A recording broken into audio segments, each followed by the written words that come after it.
Good Wednesday morning, guys. My name is Jerry Miller, and thank you kindly for joining us here on the I Love CVille Network. We are live wherever you get your social media. The show is called Real Talk with Keith Smith. As we've highlighted over the last 4 or 5 shows, Keith is in St. Martin with his family. He's back on set on Friday. But have no fear, fantastic guests are here. Richard Price is in studio, his second rodeo on the I Love CVille Network. Kelly Eplee is in the house as well. We'll talk real estate. We'll talk affordable housing. We'll talk architecture. We'll talk development. We'll talk the future of Charlottesville. And we want you, the viewer and listener, to help shape the discussion by offering your perspective in the comment section wherever you are watching. Our software will aggregate that perspective, and I will relay it live on air. Roger Voisinay, I see you watching the program. I love you, my friend. Thank you kindly for setting up this interview. Judah Wickower, if you can go to the studio camera, and then we go to a 3-shot, and we welcome gentlemen that I think need very little introduction in this community. Still, we will do it anyway. Richard, we will start with you. Not only is he a squash virtuoso, not only is he a talented architect, not only is he a champion of Charlottesville, Albemarle County, and Central Virginia, but he's an A+ an all-around good guy. And yes, Richard, I could follow you every day if you would like similar commentary to brighten up your morning. If you could introduce yourself to the viewers and listeners, and thank you kindly for joining us on the show. Yeah, thanks, Jerry. Richard Price, architect by origin, also a small-scale developer and planner. The last several years, I'm also a faculty member at a not-for-profit group called Incremental Development Alliance. It's a nationwide not-for-profit, and our goal is to help communities and people, or support and train communities and people who want to be small-scale developers and help them develop that kind of skill set in the community. And of course, I've done several projects here in Charlottesville that many people are familiar with, River Bluff, River's Edge, and Woolen Mills, and we recently just finished the 1130 condo project on East High Street. So. A project that I would say is near and dear to your heart, a project you are passionate about, a project that offered challenges to you over the course of the scope of the project. 1 or 2, yes, that's right. We'll dig deep into that. Before we do, let's welcome Kelly Eplee. It's my first time meeting him. I've known him for about 20, 25 minutes, but I look at his resume and oh my goodness, you are a champion of this community and you are a man that has a ton of experience. Kelly, if you could introduce yourself to the viewers and listeners. Thanks, Jerry. Well, it's a pleasure to be here with you, Richard, and I want to thank yeah. Roger Voisinay for helping set this up. I'm Kelly Eplee. I work at Habitat for Humanity. I've had various roles there. Now my role is donor relations, so don't be afraid. Don't be afraid. But I really just educate. We have so many people who are supportive of affordable housing locally through Habitat. My job really is education. I take a lot of people on tours. I help answer a lot of questions and inform them at the level they want to be informed. And we have some 800 people who are deeply involved in our success locally, so I help inform them. But I've been living, my wife and I have lived here for 33 years. We're county residents, but we have worked in Charlottesville. 12 of those years have been at Habitat for Humanity, and 9 of those years have been at Building Goodness Foundation. And so both of those have had a lot to do directly with affordable housing in town. Mm-hmm. And what I can say about both of those is that I think the nature of Charlottesville should be expounded on a little bit here. We do collaboration very well. The nonprofit market sector is not separate from the for-profit sector. Mm-hmm. Habitat has been working closely with developers for mixed income developments in town for goodness knows, almost 20 years now. Richard's been a part of that along the way, but we've built 13 different communities in town that had housing that was affordable and market rate. So we've been doing that. I've been a part of that, especially lately. We have a huge model going on right now, just outside of town, on Old Lynchburg Road at Southwood, the redevelopment of Southwood Trailer Park. So I've spent a lot of time doing that. But all that to say, I love Charlottesville, love the nonprofit community, the way that our whole community gets behind issues like housing And I think that's on the table today, especially. I think so. I think so. It's going to be three guys at the coffee shop or the local watering hole talking about real estate, development, housing, and where Charlottesville's going to head. I will be a pace setter. I will adapt to you guys. We'll start open-ended with the professor, the architect, the developer over here. Where would you like to begin, Richard Price?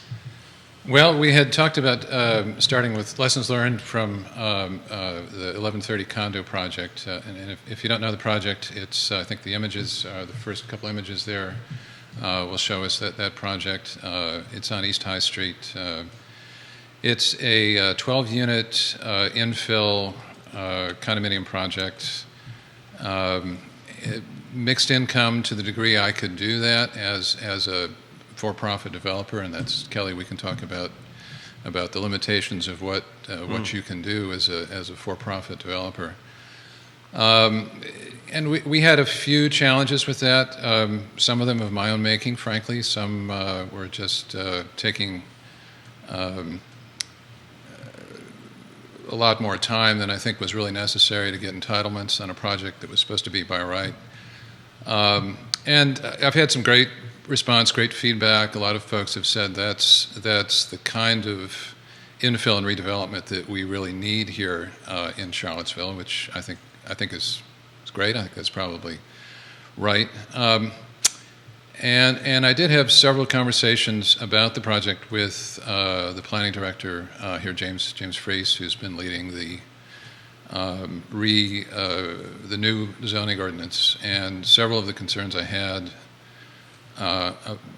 Several of the problems, the concerns I had with the 1130 project, he has, I think, tried to incorporate into the new zoning ordinance. So I'm hopeful that for people who would like to do development of this scale in the future in Charlottesville, it'll be an easier road. The next project. So. Kelly, you jump in anytime you want. I remember the first time you came on the show, I asked you this question directly.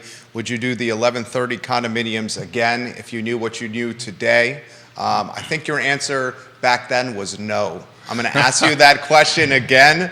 That's a great question. Okay. I'm going to ask you this question again. I'll set the stage. I see many people asking specifically where they're located. East High Street, on the same side of the road of La Michoacana, which is an icon on East High Street, kind of across the road from where Riverside is, where Fabio's is. They're beautiful. They are mixed use. You have offices that you see on the front end. I love the, do you call them the courtyards? Courtyard, yeah, there's a courtyard. Mm-hmm. Lot of great use of grass. He did a phenomenal job. I'll give you some props here of taking buildings that need a TLC, and I'm being very nice there, and reimagining them into an area or into a project that is well received, welcomed, and needed in this community. So Kelly, you jump in anytime you want. I'll throw it back to Richard. If you knew what you knew today, would you do this project again? And what were lessons learned? What were the lessons learned? Yeah, great question. Well, the stormwater regulations, state stormwater regs, were relatively new when I did that, and I've been doing bioretention projects for 20 years, so it really was not difficult for me, but it was new for the city, so it was a very extended review process, partly because of that, the stormwater regs. I think in the future I would be a little wiser about how I approach that. There's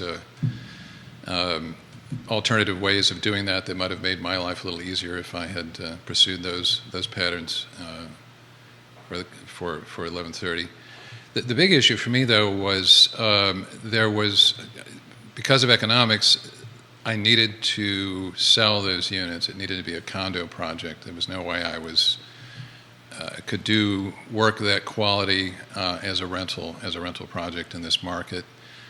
And the only possibility I had for selling those units was to turn it into a condominium. And it was no surprise, I guess I'd heard from several people that there was going to be significant expense, just soft costs of creating a condo and managing it, which are ongoing. Now there's a condo association. So the new code, the new zoning ordinance does address that issue specifically, that now it's possible to subdivide a project like 1130 into what are called sublots under the new zoning ordinance and sell those as fee simple. And the project we're going to talk about here in a few minutes that I'm working on currently with Roger looks to do just that once the new zoning ordinance has passed. So I would say those are the two big issues, was the stormwater and the condominium. Yeah. What do you think, Kelly, of the new draft zoning ordinance? We call it upzoning, we call it loosening the zoning, creating more density. Gosh, you could go in so many directions on this one, Kelly. Oh, I could. And, and I do need to, this is where Dan Rosenzweig, our president CEO, wanted to be here today, because he's so much better at answering these questions. But I would really like to speak from the Habitat for Humanity perspective in terms of something a little more vague, but I think more appropriate to Charlottesville, and that's what neighbors are.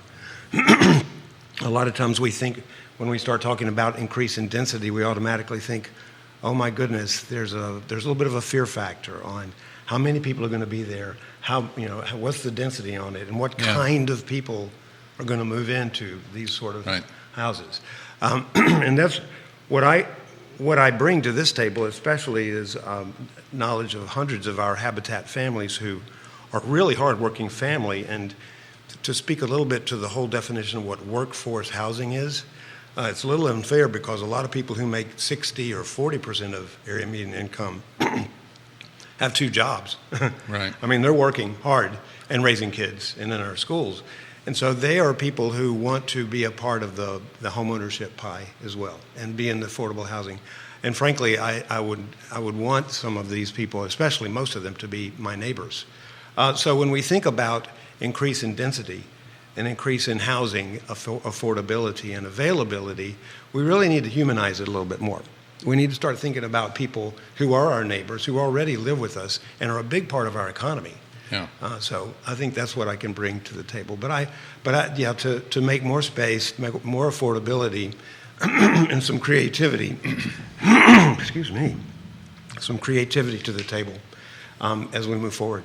You're getting props on your show, and Richard, jump in. I'll give you a couple of folks that are giving you some love right now. Michelle Black-Braden, watching the program right now. She's giving you some props. I see agents from 5 different real estate firms watching the show.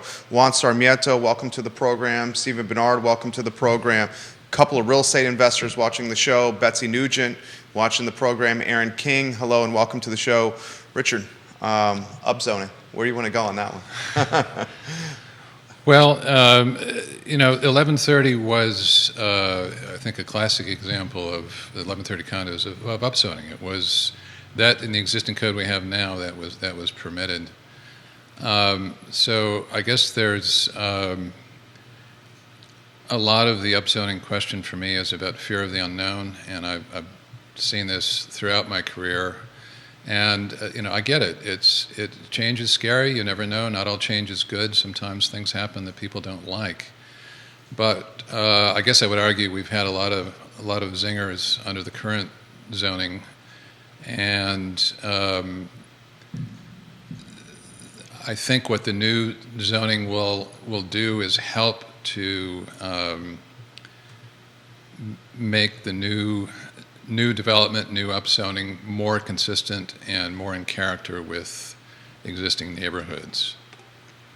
Now, I'm no expert on this new zoning ordinance. I've been through it several times. I've made a lot of comments on it, but I think that remains to be seen. But upzoning has been happening. Sometimes it's happening in inappropriate scales, inappropriate neighborhoods. What's that mean? Sorry? What's that mean? Inappropriate neighborhoods and inappropriate scales. Well, I think there are sometimes projects that the current zoning ordinance has several instances where there's been very large buildings right next to single-family housing. I think in general, the new zoning ordinance does a better job of making a transition from the denser areas to the single-family areas. I won't say it's perfect by any means, but it's doing a better job of that. But just to go back to what Kelly was talking about with mixed income neighborhoods, which to me that's really the key of any successful development is diversity of some sort, and in neighborhoods in general. And I know I've tried to the degree I can as a private for-profit developer, I have tried to incorporate affordable housing in every project I've done over the last 20 years, including I think every project in Charlottesville has some component. My first project here was we worked with Habitat to build a couple of give them a couple of lots for new houses in that first project. Most of my other projects have accessory units built into the project. You're talking ADUs? ADUs, yes, which I think qualifies probably more as workforce housing than truly affordable housing. But at least, we're trying to create neighborhoods that have a diversity of unit types, diversity of densities, diversity of income levels in these projects. And I do that partly because I want to be a good citizen, but also partly because I think diversity makes better neighborhoods. What would you say is a gold standard for a mixed income neighborhood? Oh my goodness, thanks for asking that question. Habitat has been doing mixed income neighborhoods for about 20 years now. And I really don't want to make this about Habitat, but what I do want to make it about is the collaborative element that Habitat as a not-for-profit, as a nonprofit, is doing with market rate developers. I was on staff with Habitat in 2003. I remember the board meeting, quite frankly, when we said we can't afford to buy a lot for $80,000. Previously, 2 years before it had been 15, then it went up to 80. We can't do that. And so our board staff said, let's think like developers. Let's pull developers onto our board. Let's start making market-friendly communities. And we started Patton Street. That was one of our first. And then Sunrise Trailer Park, we redeveloped that. Turned it from 16 trailers to 70 units of mixed income housing. And the trick of all of that was to make a diversity of housing available. Yeah, exactly. Yeah. We bought a parcel of land, subdivided it, sold off about half the lots to market rate developers, let them build the higher end homes. We built the affordable components. We shared architecture in common. So when people go into those neighborhoods, they don't know what is the affordable housing. They just see a nice neighborhood. So I would say that Patton Street is a good example. Sunrise is an excellent example. Lachlan Hills, we've worked in Lachlan Hills recently. Yeah, okay. That's a great neighborhood to point out. Yeah. But the point of all that is collaboration. A lot of times people think about nonprofits, or especially Habitat, as a charity. They don't see them as a development force that brings a lot of people to the table to solve the problem of affordable housing. Sure. How is COVID and trends post-pandemic exasperated affordable housing and its ecosystem? For example, Bloomberg recently identified Charlottesville in 2022 and in 2023 as one of the top 20 markets in the country for remote or hybrid work. So we're seeing a number of transplants moving to the area, working remotely with jobs outside of Charlottesville, earning paychecks that perhaps don't align with other community members. I was also taken aback when I learned that the HUD, area median income per household in Charlottesville, $123,300 and rising quickly. So I think we've seen some collateral damage post-pandemic of the housing dynamics changing rapidly because of an influx of folks moving to this area for the same reasons we live here, fantastic quality of life. Right. Who wants to touch that topic? Do you want to go first? I can. Go ahead, Kelly. Well, of course, more people coming in, the supply-demand shift happens. There are very few, there are less houses available for people who make less income. So that's just the driving of the market. We can't control the market as a nonprofit. We have to just watch that and make sure that we carve out we carve out space for people who can have affordable homes. And we work with Piedmont Housing Alliance. They do primarily rental, and we do the home ownership piece of that. But we keep our homes affordable, and we have to advocate to make accessibility to that market. So But we have a lot of friends. I mean, we have friends on the city council. In fact, just about the whole city council, and the county as well has been very supportive of helping us guard and make some availability of homes for people who are less advantaged. Well, and Richard, you jump in here, then we got questions. Viewers and listeners, ask the panel questions. Number of questions coming in for you guys. Yeah. Charlottesville voters were pretty overwhelmingly supportive, and by pretty I mean significantly overwhelmingly supportive when it came to housing. Natalie Oshrin ran on a platform specifically on housing. Yeah. She won in overwhelming capacity. Michael Payne, Lloyd Snook reelected. Bob Fenwick ran on a platform opposing density and loosening of the zoning code, right. And he did not do well. So it's clear the community has voiced through a democratic process that they want this with how they voted. I want you to touch on the topic that Kelly just touched on, and then we have a number of questions for you guys.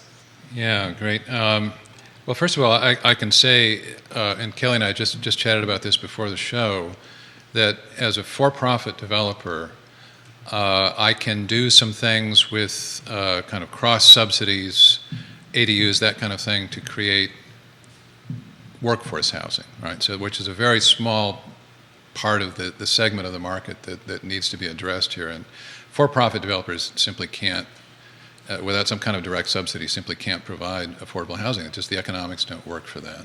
So, we need to partner with organizations like Habitat, like PHA, to make affordable housing work. But it's not going to be entirely on the back of the private development community to make this happen. There are some ways that I think the new zoning ordinance is going to help by allowing increased density, and maybe that's a good segue to the other project we brought with us, the project I'm working on with Roger right now. And if you can pull up those plans, we're working on a project. This is we're planning on this. And they're on screen now. We're working on it now. That will be when the new zoning ordinance is in effect. We'll submit this project, but it's a single-family house on a corner lot. And under the new zoning ordinance, the current house is now affordable housing, rented well below market rate. This is 1317 East Market Street. 1317 East Market Street, working on with Roger Voisinet. It's a nice little house. It's a fine little house. It's rented right now well under market rate. Hasn't had a lot of investment over the years because it is with the current rent. There's just not a lot of money there left to do that. If you can go to the colored project, the colored plan for that project, what the new zoning ordinance allows us to do is to build some additional single-family houses on that same lot in the same scale, the same character as the existing neighborhood, and that will provide some funds to fix up to renovate the existing affordable units and keep those units affordable. So that's one way of seeing additional affordable housing under the new zoning ordinance. Again, I don't think we're going to see a lot of new construction by the private sector for affordable housing. To me, the big opportunity there is internal accessory units, specifically people who live right now in oversized housing can, under the new zoning ordinance, fairly easily convert some of that housing to a separate unit. So he's talking like granny flats. Granny flats, exactly. Basement apartments. Yep, exactly. And I can speak from experience. When we bought our house here in Charlottesville 25 years ago, we added a granny flat in the ground floor, which was allowed under the current zoning, and it's been, it's not on anybody's radar, but it's a de facto affordable housing unit. We've kept it rented as an affordable unit for 25 years now. And that worked for us because, subdividing an existing single-family house into a couple of units is in the realm of economic viability. It worked for us as the owners, and it also works for the tenants as affordability.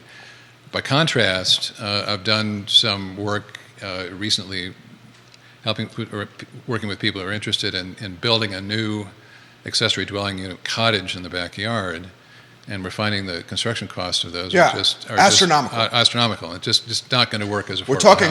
housing. We had experts on this show talk about this $250,000. Oh, at least. Oh, yeah. For ADUs. For at least, yeah. Because people think the tiny home is more affordable. No, it's you still need the plumbing, you still have the electrical, you still have the water line. It's astronomical costs. And that's a great. Nicholas Kristof in last weekend's New York Times had a great column about. Did you read that? Yeah, yes. About affordable housing. One of the comments he made was, what I thought was great. It's worth quoting here.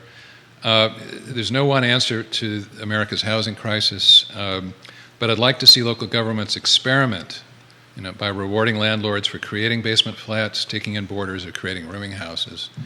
And that this was in addition to the main focus of the article was really about how cities in many places have lost their boarding houses over the last several decades, which were an important component of affordable housing. So the new zoning ordinance is one piece of the puzzle, but it by no means is it the only thing that we need to do here. We need to partner with Habitat. We need to think creatively about how the private market can help, private landowners and private developers can help, and the city working with them can really help address this affordable housing. Robert Liberty, and Kelly, you jump in. Robert Liberty, a professor, Keith likes to highlight this on the show, calls it a silver buckshot, not a silver bullet, basically highlighting that it's a multi-pronged attack. Yeah. I've talked on this show and on this network many times that I think the granny flats are the fastest and most efficient paths to creating additional housing because they have the lowest barrier of entry for housing. Yep.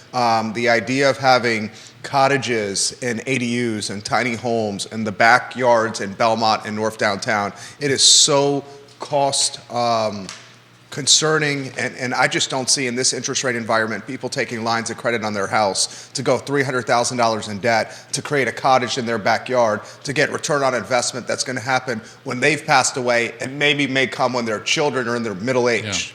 I just don't see that becoming a reality. A lot of questions are coming in. I would love to relay some of these on air. This is from one of our most astute viewer and listener. He goes by the moniker Deep Throat on the show. He's a heavy hitter that follows zoning very closely. Okay. He says, I'm curious if you can ask Kelly and Richard this question. What does it cost per square foot, hard and soft costs, to build commodity or affordable units these days? And the follow-up, does it seem plausible to both gentlemen that West Haven development or redevelopment, which had no land acquisition required, is being scoped out at $495,000 in cost per unit? You can probably address the affordable. I don't know what I can. Habitat is spending on units, but our newest numbers right now, I would have to point to Southwood. I think the cost to build a unit, a 1,200 square foot unit, do this math for me because I don't usually have these numbers, but is right about 220,000. 220? 220, but that's with a really reduced cost for the land because we bought this at volume. So that's construction cost, or that's your total cost? Total cost. Total cost, yeah. Yeah, so that doesn't have. That's the full certainly land. not market in the private sector. No. Yeah. Yeah. But that's what it costs us, and when we have to sell when we sell that house. But it's a 1,200 square foot house that's got a different sort of market, attractiveness in the market. But Was it 3-bedroom, 2-bath? Would you call it the shotgun house? Yep. Is that 3-bedroom, 2-bath? the A lot of layout? them are attached. Yeah. Yeah. Okay. 220. How about the private sector? My number's a little out of date, but I think we're talking well north of $200 a foot to build market rate housing, to 250, maybe even up to 300. I think 300 is more of a sale price, but 2 to 250 range I think would be probably a good starting point for market rate. Yeah. I don't know, is that the kind of numbers you've been seeing, Jerry? With Depending on what kind of customization you want. Yeah, I mean, you can spend thousands per obscene. square foot. Yeah, Yeah. Exactly. Yeah.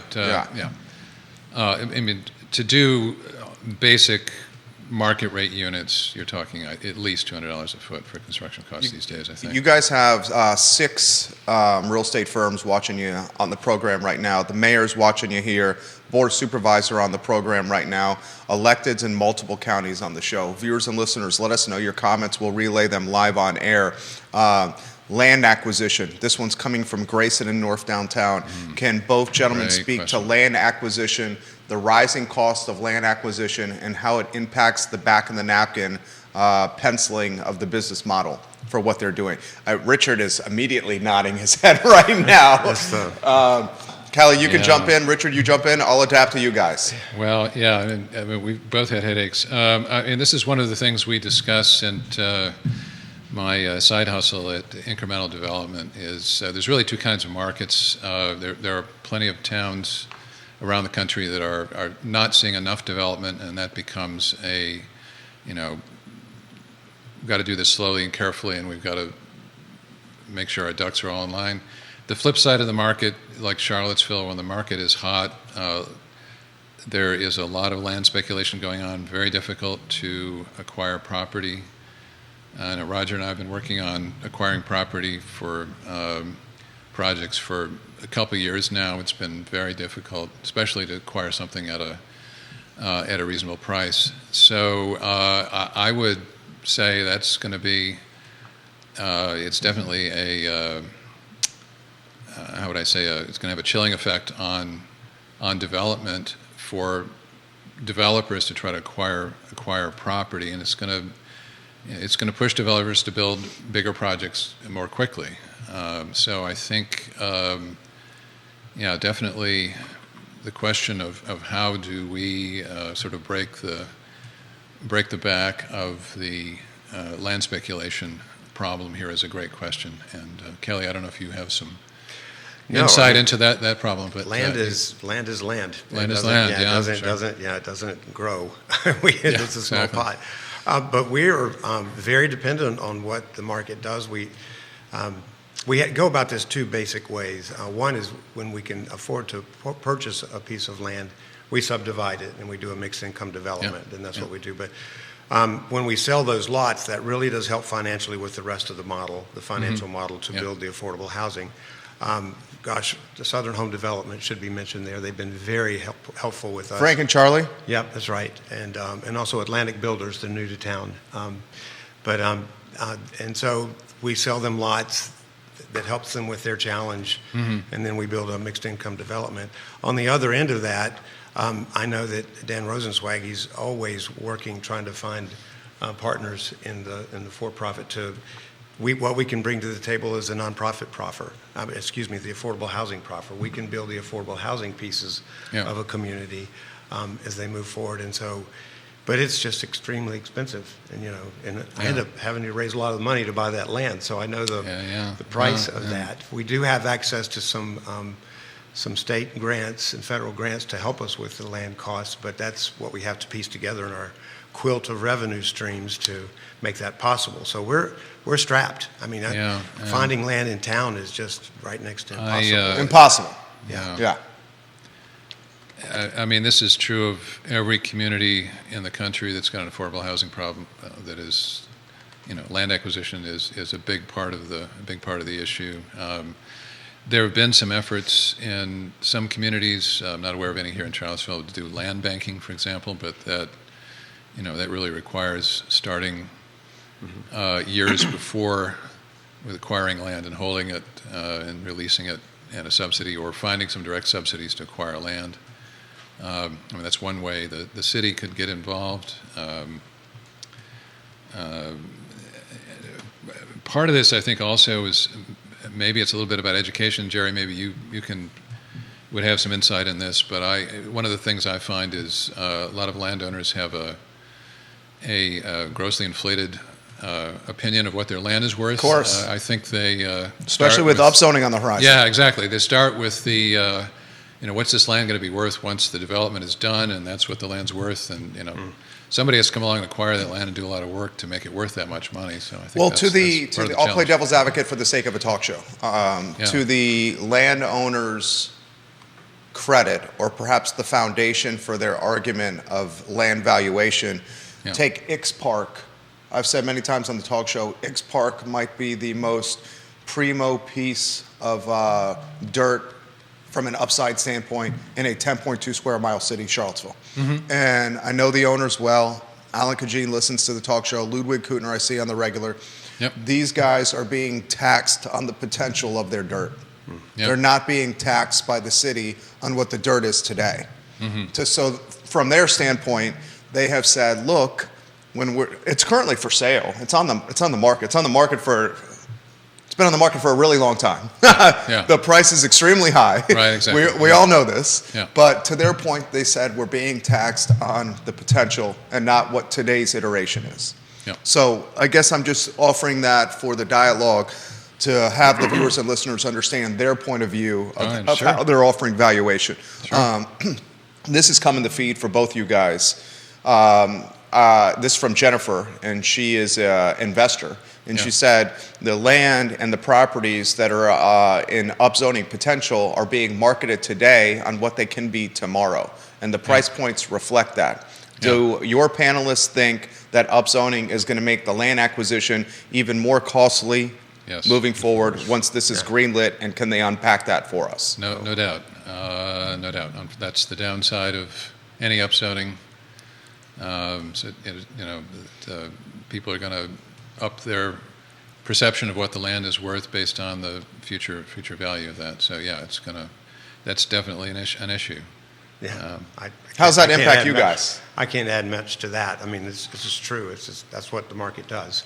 And it's what people want to find out what their true value is for their land, and they're thinking of families and income and future and all that. You can't fault them for checking that out. Frankly, I think the only way that I've found around that is to partner with landowners as opposed to acquiring the land, because then I can walk a landowner through open book process, through the development process, where the costs are, what the final the value is here, and by doing that I can show them what their land is worth now to me as a developer, for example, which inevitably is a lot less than they think it should be worth.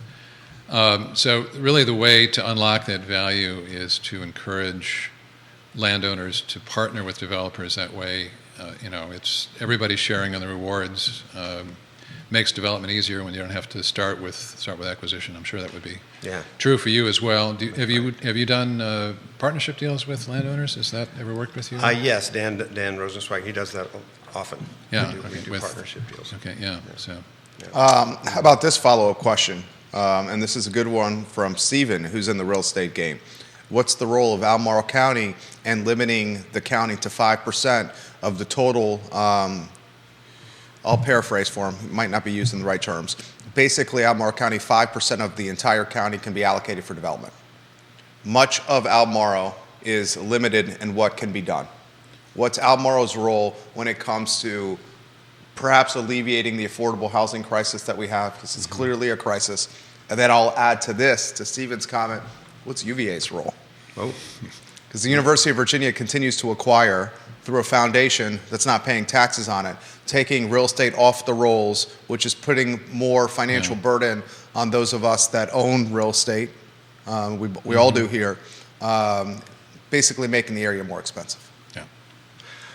Well, I can start with that by first complimenting the county. I mean, it's been we've been working with Albemarle County to redevelop Southwood Trailer Park since we purchased it in 2007. They've been a big part of it. It's taken a long time, but now we have had all the staff come out and see and walk and see.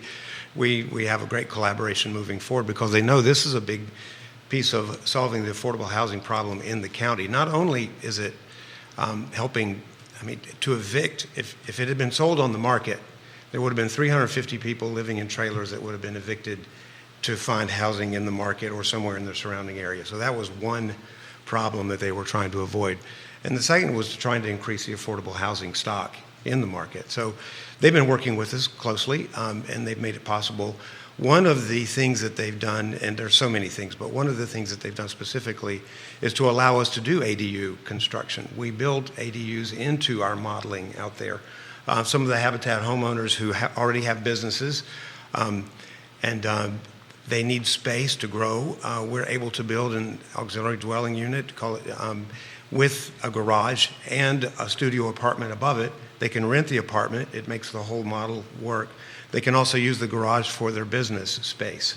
So so when you go out to Southwood neighborhood, and I give tours out there to Village 1 all the time, you can see ADUs that are already built that families will be able to use.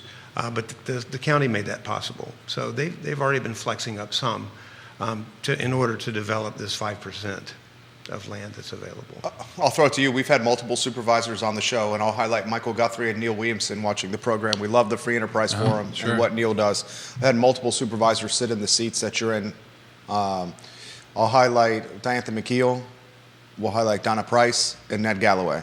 And they've highlighted until the 5% is at capacity, why would we expand the 5% for more development? Yeah. They've said that. Those are almost exact words that they've said. Mm-hmm. So you got a two-part headed your way, and this is a good one where you can go anywhere you want. Albemarle County's role and the University of Virginia's role. Boy, I don't know the county zoning ordinance as well as I know the cities. I have to start with that reflection, but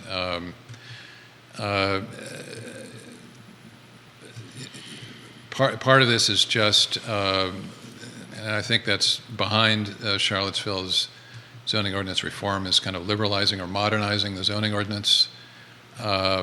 So to allow denser, more mixed use neighborhoods, and I think that's coming. That seems to be coming nationally. I think people are getting the message nationally. So I'm sure.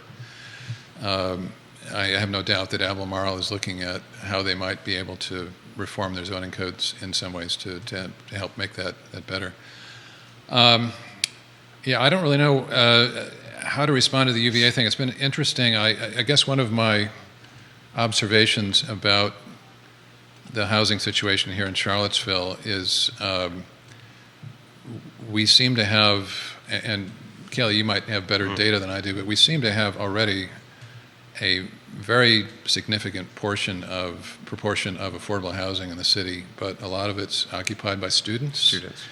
Which leads me to the question about maybe one of our solutions here is to work with the university to try to get more student housing built on campus, which they're Second years on obviously grounds. doing now. Yeah, Second years on grounds is one that's been discussed they're a working lot. on that. Yeah, they're working on that now, and so I think certainly that would be an easy way for the university to help us address the affordable housing.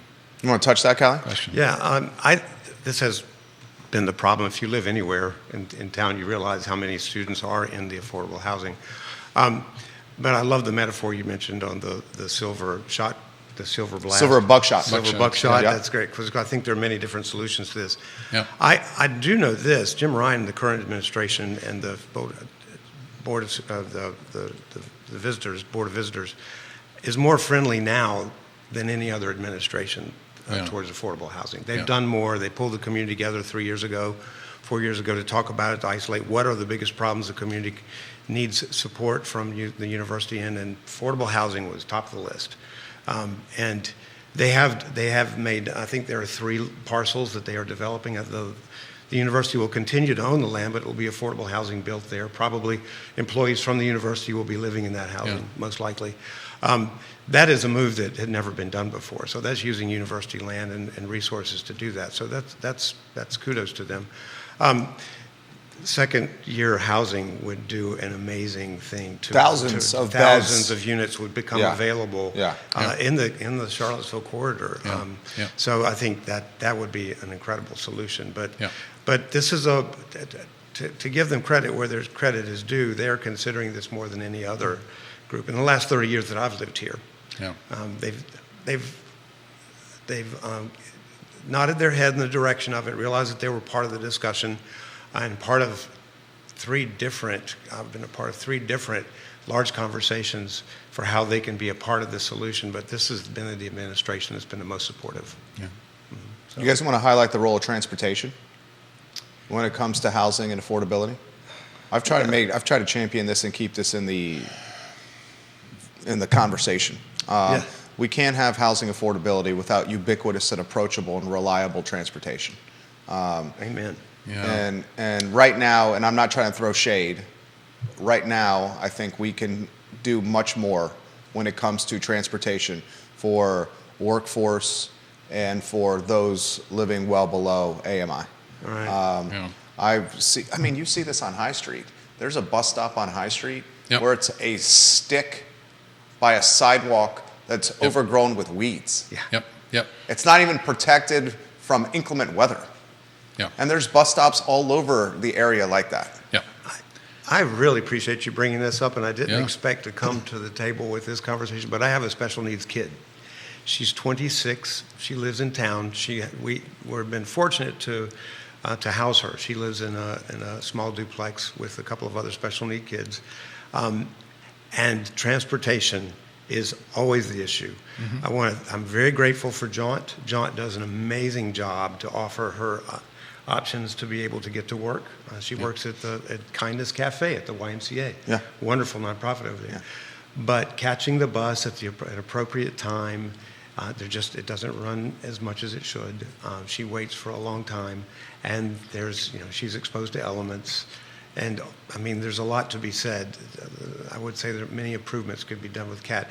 At the same time, she takes CAT buses, and she likes CAT buses. She likes the drivers. She talks to them all, and they talk to her. So it's very family friendly and city friendly. But if it weren't for Jaunt, she would spend 2 or 3 hours a day getting around our town in a bus, and that's hard. That's hard on a kid.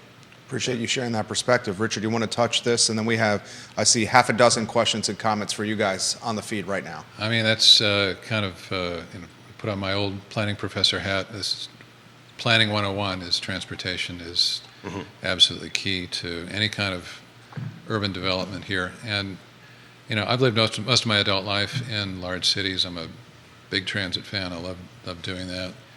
Love taking transit. Rarely take the bus here. It's just not convenient. And I think, as you say, it's, even when I was teaching at UVA, it was easier, frankly, for me to walk than it was to wait for the bus, the mile and a half. So, transit, it's kind of an old developer wag, that transit has to come first. If you can't get people to where you're building, then you can't get them there. There's a lot of stories of developers building streetcar systems back in a century ago because that's the way they could get their buyers out to their new property. So I think if we want to densify, one of the questions that I don't think has been answered yet has been how do we deal with the transportation? I know there's some discussion about because if we parking, densify, we densify and it just creates more vehicles and automobiles on the road, that's going to impact quality of life. And I don't think we're emphasizing this enough. I think you're right. You're probably right. Absolutely right. I think the parking discussions going on right now, I think is very interesting. My perspective as a developer is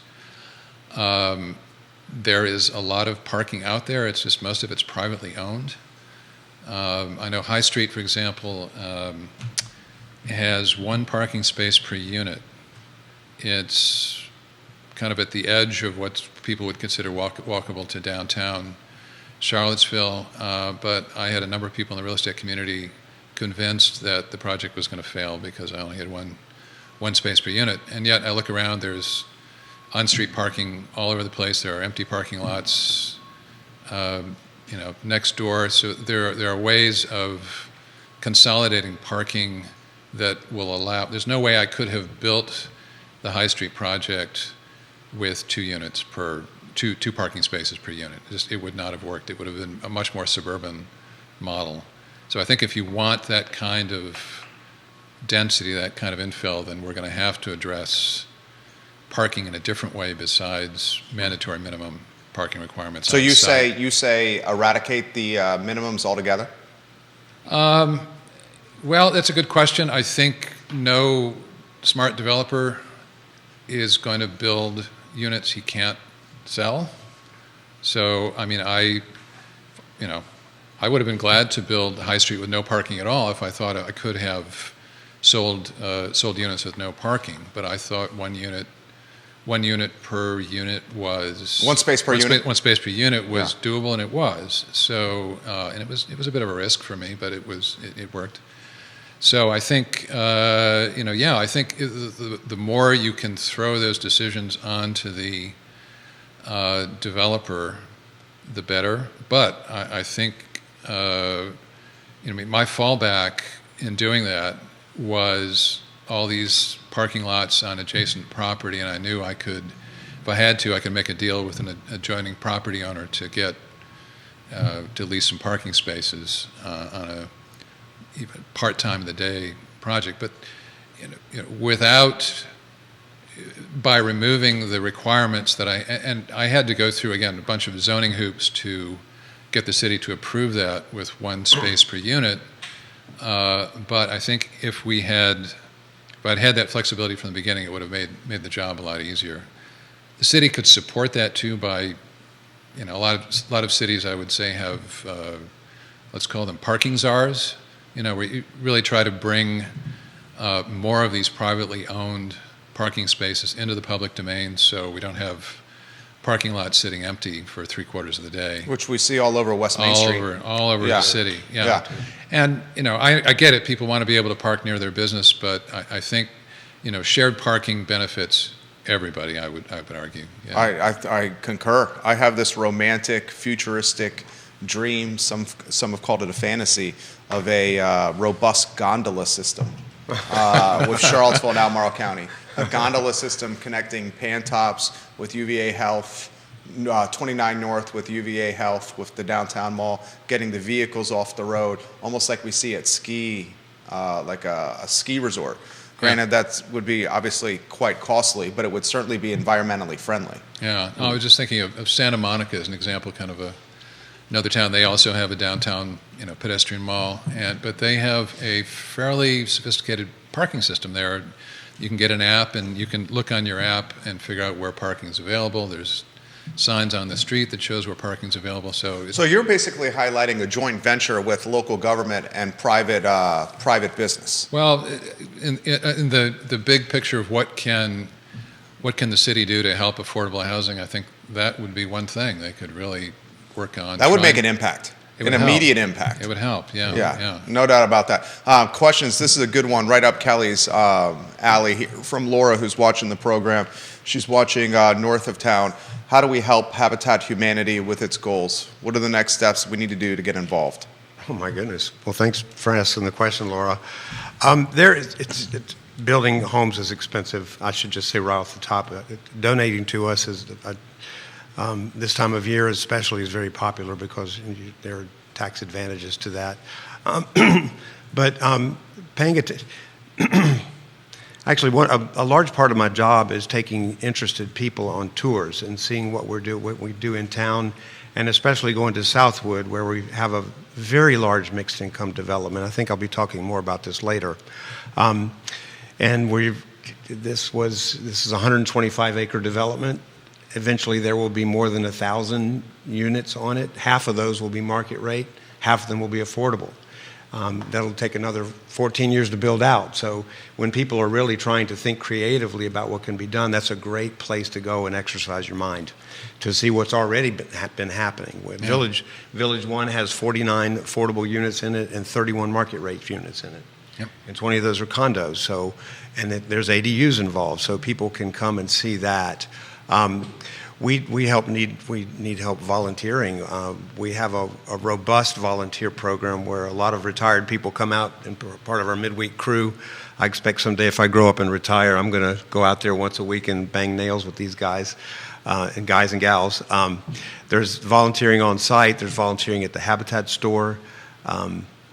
If you're really involved, we have some committees that are doing advocacy specifically with people, with our families, and being involved that way. But you would call the office and ask for Natalie, our volunteer coordinator, and she could set that up.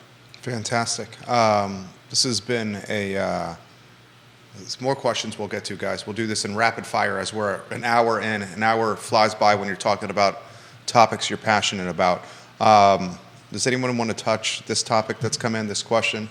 The impact of what a payment in lieu of taxes with the university could have on the Yeah. community? Anyone want to touch that one, or should I pass on that? That's well above my expertise. I Me think too. so. Outside Me of my too. expertise, I need to pass on that. Okay, totally understand that one. Yeah. How about this one that's come in? Can Richard highlight the hard and soft costs on the ADUs? He touched on it earlier in the interview, and how legitimate or expensive they are for construction. The hard and soft costs. Well, I just worked on an external ADU north downtown fairly recently. It was renovation of an existing garage. And Detached garage? A detached garage. And that it still came in, north of $300,000. Just, crazy. Was the garage a tear down? It might as well have been. It was, basically by the time we were done, it was a foundation and a couple of walls. But, so it didn't really save that much money, and there was no land cost involved. And North of 300,000 with no land costs? Yeah. I mean, madre. How many Yeah. square feet was that? It was under 600 square feet. Yeah, it's just it's crazy. Yeah, That is I know crazy. it's crazy. And yeah, we could have pared it. We could have pared it down. We could have used a much more basic. The homeowners wanted something that looked nice and fit into their aesthetic. So, and it could have been pared down quite a bit. And I think they did do quite a bit of value engineering, as they call it. So you're saying they went custom? Sorry? They went custom in a lot of choices. Well, yeah, not over the top by any means, but it was it's nicely designed inside and outside, so it's not kind of quick and dirty housing. So I just don't see a lot of people doing that, whether that's for a market rate unit or for for affordable housing. I just don't see that's going to happen. But my own experience with an internal accessory dwelling unit, which was using unused space in my house, for example, was for me it was a kind of a combination of sweat equity and working on it over the years, and I was able to pull that unit together fairly quickly. So You also have the advantage of experience and being in the game, though.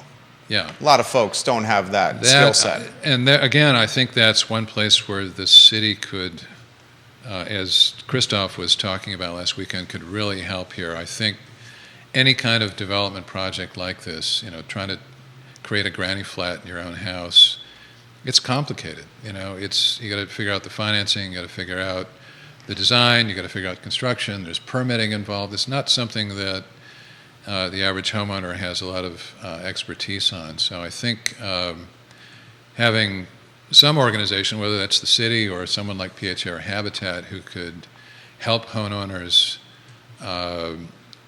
make these things happen, I think would be a big help. Outside the introduction to like Habitat or PHA, why not the tax incentive, the tax break? For the homeowner to encourage the granny flat construction. Sure, I would be more open-minded to something like that if I Sure. saw a return through potentially a savings in June and December with my tax bill. That's a great idea. I'm not sure what state law actually allows in that. Maybe Kelly, you have a better idea, but I'm not sure you can do that kind of differential taxation. There's been plenty of a lot of kind of interesting ideas about different taxation to help create affordable housing. Mm-hmm. Land value taxation, for example, instead of real property taxation, tax breaks that would provide incentives. I'm not sure with the Dillon rule legislation here that's something that's actually permissible in Virginia, but We're a Dillon Rule state, so what the Yeah. local municipalities can do, viewers and listeners, is often tied to the folks in Richmond and not the folks on council or Yeah. on the Board of Supervisors. tax increment financing, another great thing we could do, but that's very complicated in Virginia from what I understand. Absolutely. Yeah. Very Yeah. complicated in Virginia. Roger Voisinay highlights that West Virginia University has a gondola system moving people around. Guys, we're an hour in. I want to give you guys the forum here with a boatload of heavy hitters watching the program for you to go any direction you want. Please utilize the platform for any topic you want to cover that needs attention. You got local media, local electeds, and movers and shakers watching you right now.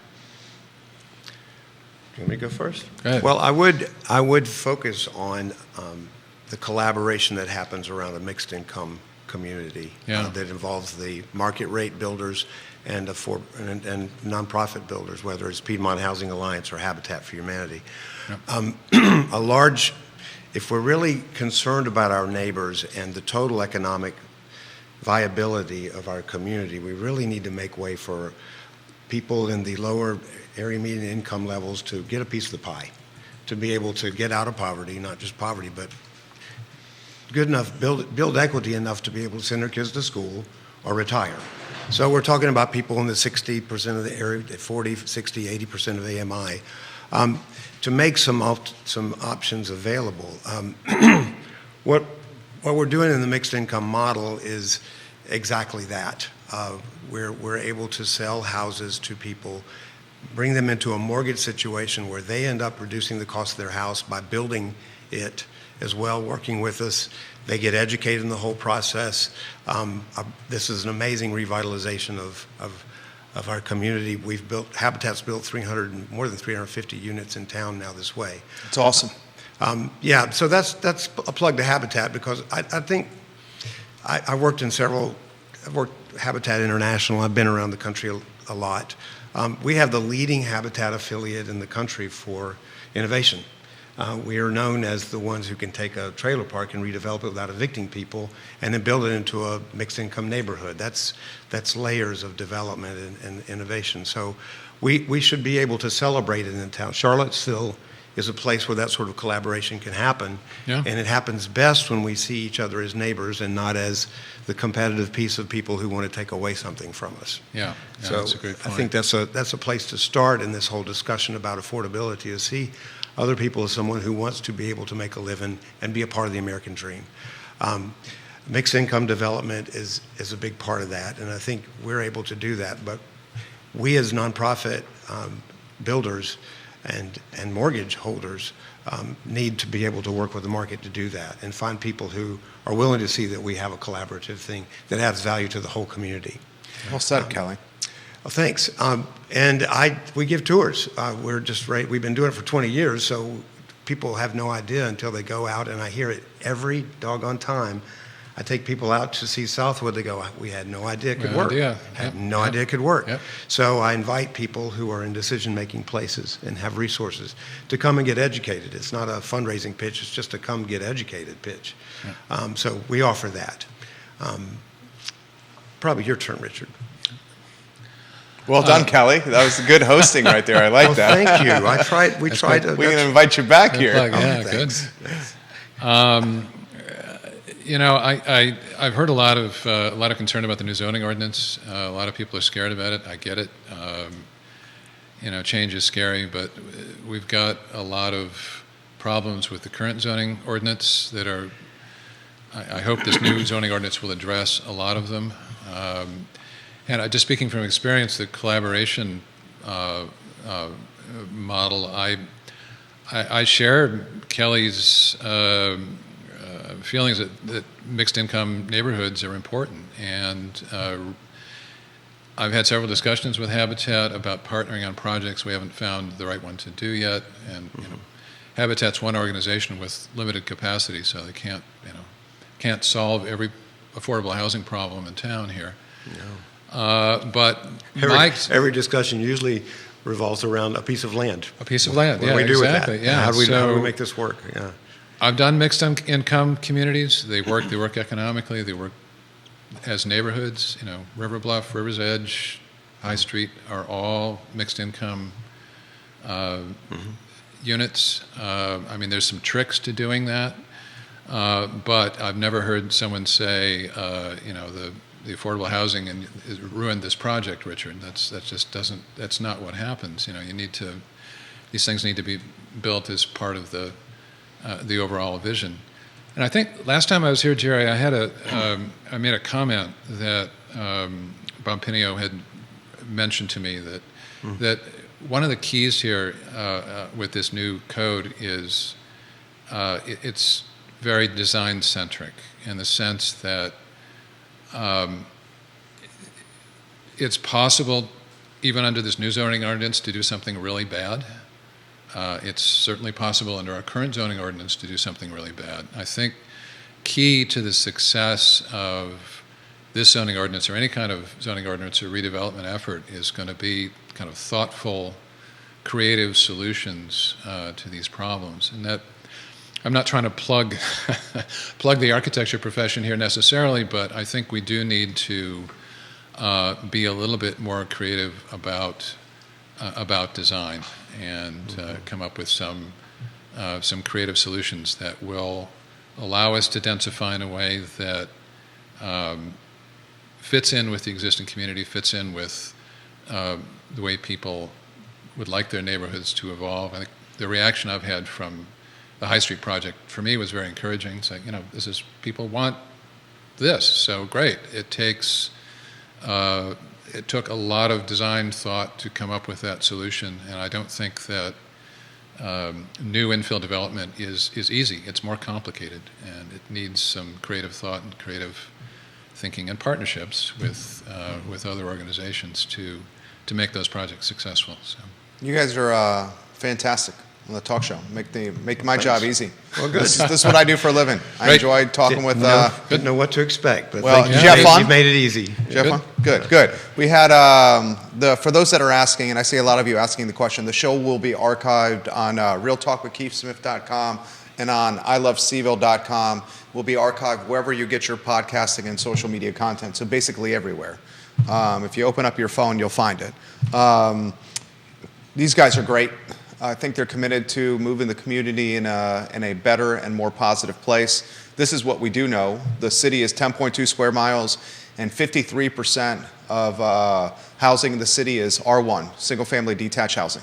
And if we want truly to have affordability in the city, 53% of the housing in the city can't be R1, single-family detached housing, because that just makes the supply too finite and drives prices up.